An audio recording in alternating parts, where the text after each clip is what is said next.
here with reaction to all tonight's top stories. Fox News contributor, former Speaker of the House, Newt Gingrich.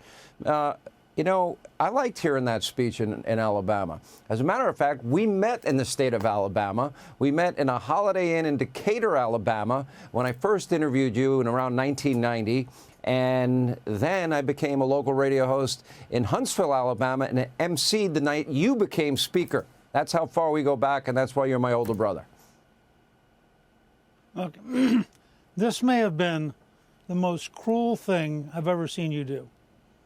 You go from a live shot of Donald Trump surrounded by thousands of people hanging on his every word to the pathetic, chaotic, confused, clearly addled former Vice President of the United States who on a good day could not do anything comparable to Trump. I mean, I watched, I knew it was coming. I knew you were going to do it. I did not realize we were going to go straight from Trump. And by the way, notice a lot of his speech was cultural. It wasn't political. It was about having faith in yourself. It was about persevering. It was about things that every young person should be learning. And that's why I think Trump will be historically far more than just a political figure, because he's moving us back to the core values that America grew out of. And it was a very good speech. But really, come on, Sean. To bring her and the elephants, I Googled the elephants today in preparation for coming on tonight. And I urge everybody watching, Google the elephants and say to yourself, how could that woman, and I don't mean that as a pejorative, I'll say, how could the vice president, I want people to attack me, how could the vice president bring that into the speech as though it made any sense? I mean, it was goofy. It was beyond. I remember I used to be the MC when you'd give a speech. About 3 minutes before I would be introducing you on a dais somewhere, you would ask me all the time if I had a Sharpie and a pen. And on a cloth napkin, this was you, 3 minutes before you'd speak, you'd write down 2, 3, 4 things, and that was your speech. You'd throw it on the podium, and I learned in that moment that, you know what, you got to learn to be able to speak extemporaneously from your heart. President Trump does a lot of extemporaneous speaking, and it's very clear.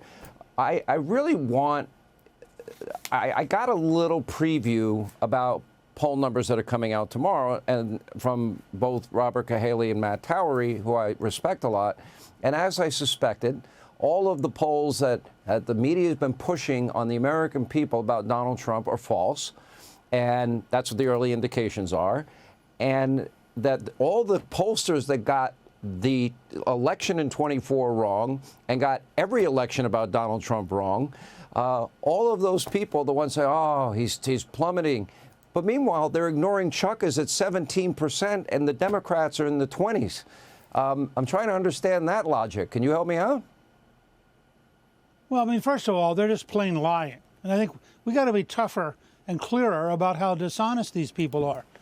The fact is, and I talked to John McLaughlin and I talked to Matt Towery about this, they have some polls there that are like 27% Republican when Trump got 50% of the vote. So if you add the 23 points they didn't test, suddenly he's in great shape. This is deliberate. It is willful. Look, there are 3 great centers of resistance. The propaganda media, which will lie all the time, the fake district judges, and the fake Congressional Budget Office. Those are the last 3 great centers of resistance, and they're going to do anything they can to defeat Trump and the Republicans, including lying about virtually everything. Well, I know there have been 3 waves of conservatism really in our lifetime. The Reagan Revolution, Newt Gingrich, when you were Speaker, you were the last Speaker to balance the budget.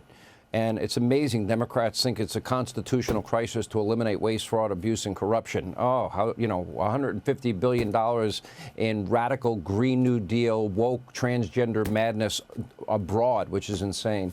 And now it's on a whole new level, and that is Donald Trump, and it's America first.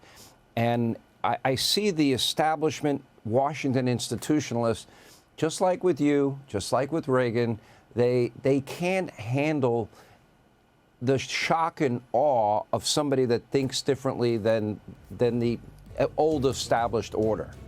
Your thoughts on that? Well, really quickly, One simple example. The Republican plan on Medicaid goes up every single year. Anyone who says it's being cut is a liar, and we have an obligation to say to their face, you are lying, because the Republican plan on Medicaid right, Mr. Speaker. actually is an increase every year. Well, I got to run. We appreciate you being with us. Newt Gingrich, great analysis tonight. I agree with you totally about the president's speech. Hey, Sean Hannity here. Hey, click here to subscribe to Fox News YouTube page and catch our hottest interviews and most compelling analysis. You will not get it anywhere else.